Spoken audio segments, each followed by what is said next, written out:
Naka-stance concept ako.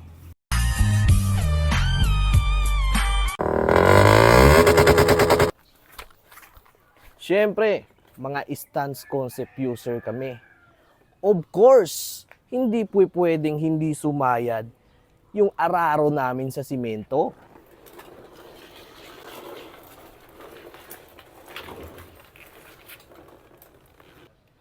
Siyempre, stance user concept ako.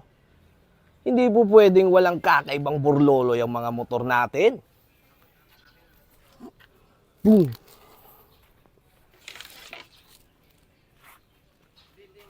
Let's go!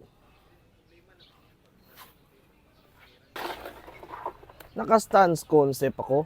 Siyempre, palagi akong tinatanong ng mga tao kung bakit mababa ang motor ko. Ba't ang baba ng motor mo, sir? Pakialam mo, sa'yo to? Ang pasko sa'yo yun eh. Grado ka? Naka-stance concept ako. Of course, hindi umaapak yung harap na gulong namin sa humps.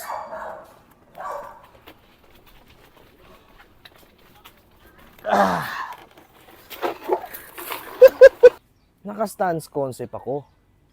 Of course, tinatanong ng tao kung nakakabiyahe pa ba ng maayos ang motor ko. Boss, tumatakbo ba ba yung motor mo? Ano, biyahe pa ba yan ng maayos? Naka-rehistro ba yan? Ano paki mo? Naglalakad ka lang nga eh. Samurayin kita, gago ka eh. Naka-stance concept ako. Of course, kami lang ang may kakaibang tambutso.